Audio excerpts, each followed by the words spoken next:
and most people suck at life. They have nothing to show for it when it is said and done. Most people leave it to their kids to pick up their own slack. Listen, man, Leonardo DiCaprio just called me and said, "Hey, boy, these cinematic masterpieces you're doing are better than Marty's. Can you get me a script and get me a part?" I said, "Script? What script? This is freestyle. There's no scripts. I am a freestyle genius. We don't do scripts. This is right off the dome. Besides, you aren't even my first choice for lead." And he got mad and I said, "Listen, I'm the second mouse now. Catch me if you can. Martin had a dream and I'm the boy. Boy has a vision. Today, we are scientists. Today, we are learning something we already know, but we do not already implement. Don't forget to experiment.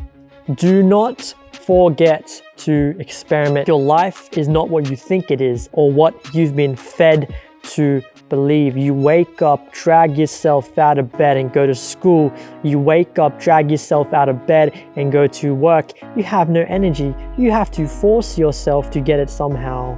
You know why you have to force yourself?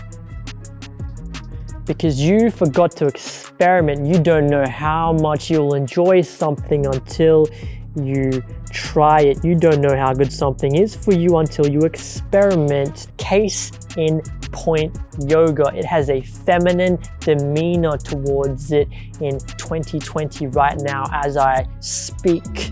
Yoga is the most badass form of exercise in the history of existence. You get your testosterone-fueled, jacked bodybuilder and make him do yoga, he will crumble, he will look terrible and give up and go back to what he knows. You only do what you know and what you've been told to do.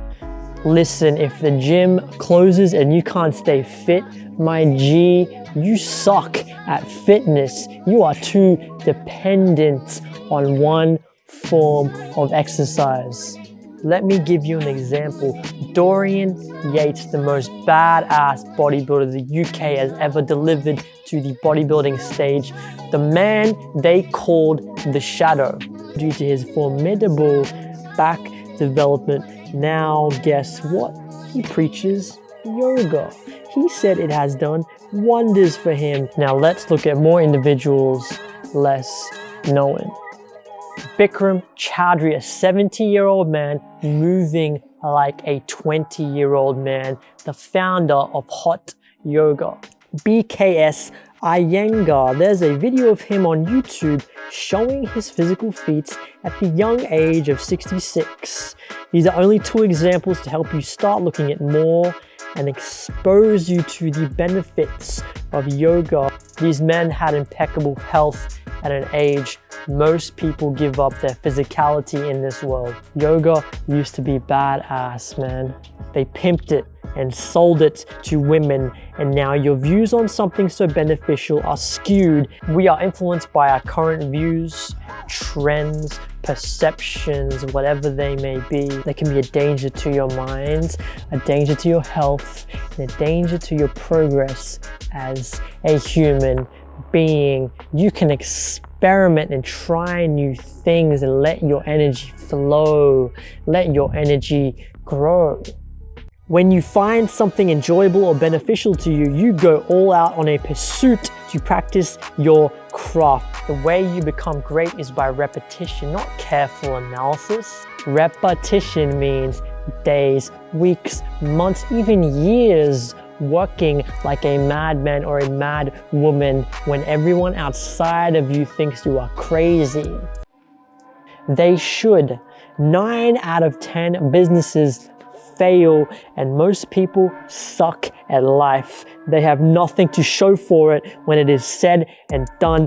Most people leave it to their kids to pick up their own slack when they had the opportunities in front of them for greatness in this world.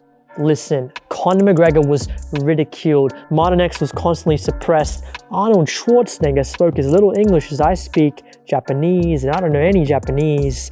They worked hard and they became the greatest of all time. You have to experiment, destroy the negative views that others have given to you. You need to empty your cup. In The Monk That Sold His Ferrari by Robin Sharma, Julian Mansell tells his best friend John to empty his cup. This means you don't know what you don't know until you empty your mind and you are open to the idea of changing your life, no matter what the perception is. Find that something which you enjoy and then perfect it through constant repetition. Do not get it twisted by thinking progress is solidified by the return on your actions.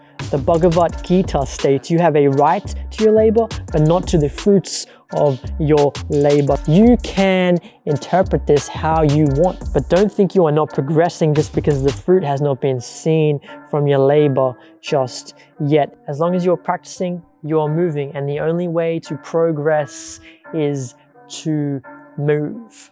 Do not get caught up in the small details. Experiment, practice, try new things constantly, and most importantly, bet on yourself. And even more importantly, you better like this video, hit that subscribe button, stay notified by clicking the bell. Share this with 2 dogs, 5 cats, and a couple of bats. Comment a black love heart, a white love heart, and stay tuned.